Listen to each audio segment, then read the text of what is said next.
Welcome back. You're watching Brand Equity's Goafest Special 2014 and I'm Sonali Krishna. Now, AIB, or All India Bakchod, as most of you are already aware, is India's widely heard comedy podcast, and their story is truly fascinating. A bunch of young comedians got together and decided to scale up from doing a few gigs a month to doing some serious business. So, they turned digital and the rest is history. So, I caught up with the four peeps behind AIB to understand their trip in life and figure out how they managed what they did. Take it away. Well, thank you so much for joining me, AIB. Truly a pleasure to be joined by you at Goafest. I mean, very unexpected guest, really. It's a pleasure to be here on India's #1 economic channel. Thank you so much for that testimonial. Yes. So AIB is truly a fascinating story. So you started off in 2012. Yeah. And, you know, your subscriber levels are pretty good for, you know, a new entrant. You know, give me a sense of, you know, how the idea really came about. I think the difference was that all of us were stage comedians. We've been stage comedians for a while now. About 4 or 5 years, we've been doing live stand-up.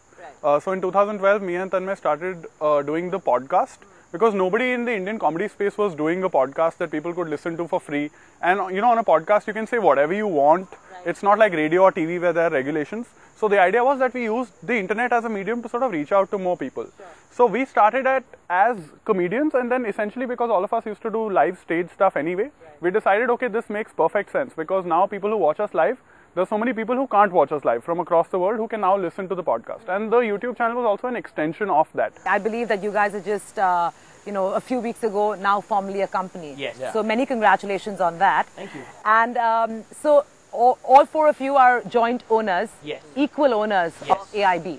Yes. Okay. And you have now Snapdeal come on board, who's your sponsor? Yes, for our videos on YouTube. Yes. So for an extended period of time. Yeah. Okay. Could you explain that for our audience?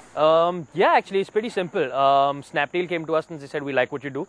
We want to be partnered on it. And they were pretty cool about it. They said they don't share in the revenue that we make of YouTube. Videos, but we have a per view or a slab-based system OML with them. is like OML knows that better. But the best thing about that Snapdeal partnership is they were the first brand that came to us and said, you guys do what you do. We don't want to get our fingerprints in there and change what a lot of brands will be like, you have to use my product a certain way, whether it, you know, is organically fitting the video or not. Snapdeal said, y'all do what you do. Just make sure my name is in there somewhere and you have complete creative freedom. And they give you money for it? Yes. Yes. Right. Every video? Every video. So the first sketch that we put out with Snapdeal was one where we make fun of Arvind Kejriwal, we make fun of the Aam Aadmi Party, we make fun of Narendra Modi and Rahul Gandhi in the same video. Sure. And it's the first time that a brand said, yeah, okay, do it. And we're not afraid, just do whatever it is, we trust you guys. And it's not like we were lobbing a softball at them, that was a baptism of fire for that brand, you know, where you're saying, here, we are taking the biggest political names and putting them out there, and they were like... And you know what, it paid off. For the kind of deal that they made with us, the video got 3.5 million views, still counting. No other brand has put their weight behind a video that's gone viral like this.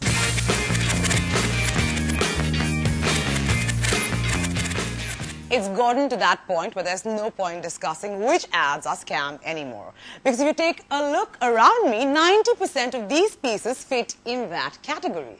So instead of delving deep and pulling out pieces that were actually published, we decided to do something really simple. We asked the young guns of the advertising and marketing fraternity to take a look at a bunch of these pieces and analyze them. The analysis, of course, speaks for itself. Take it away.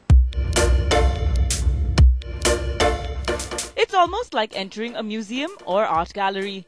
Pieces of work that are eye-opening simply because you've never seen them before. Quite ironic given the fact that all these ads need to have been published somewhere and have client consent. Both question marks given the tiny logos, very limited brand connect, and in some cases, risky imagery.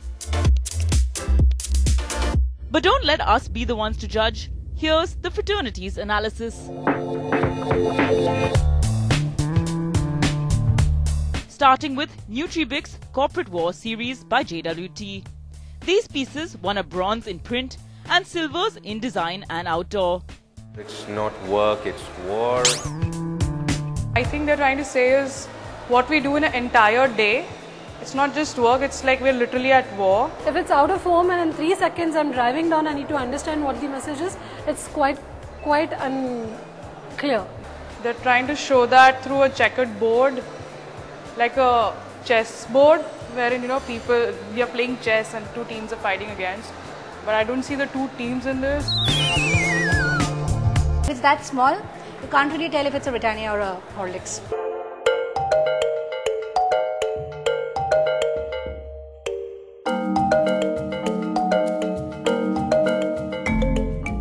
Next up, Godrej's Bending Light series, also by JWT, which won silvers in outdoor. These ads are for Godrej's security cameras. Because it sees in low light, it's almost like, the thief's torch is reflected upon him. Is that what it's saying? I'm not very clear. I would know it has something to do with the security part because of the robbers there and their expression. But if it's a camera, if it's a case, if it's a lock system, no, I can't guess it. Next, a shortlisted entry for organic green tea, featuring a Gandhian Hitler with swastika and all. Did this actually get published? A little controversial. So, especially from our workplace, I think we'd stay away from any ads that move into controversial area. You'd end up offending too many people, and I don't know, as a planner, I wouldn't suggest that you do it. And finally, last but not the least, these bug ads for Bosch & Lomb by FCB Ulka. This series won a silver Abbey for outdoor. Oh, I think I'm watching Spider-Man again. Just can't understand what this is about. I can even easily ignore this ad because it's an insect. So your eyes feel tired or your glasses, what happens to it? I know, I can't make it. This looks like a pesticide or any other ad, but nothing related to lenses. Oh, it is contact lenses. I'm sorry, I didn't even notice that.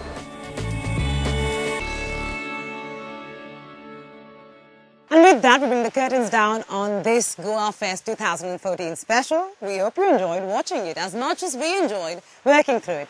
To take the time and drop us a line at brandequity@etnow.tv. Alternatively, log on to our Facebook page, that's facebook.com/brandequity, to dip into our archives or simply start a conversation with us. You could do the same on Twitter at Brand Equity Live. And now, it's time for me and Team Brand Equity to have some fun. On that note, thanks for watching.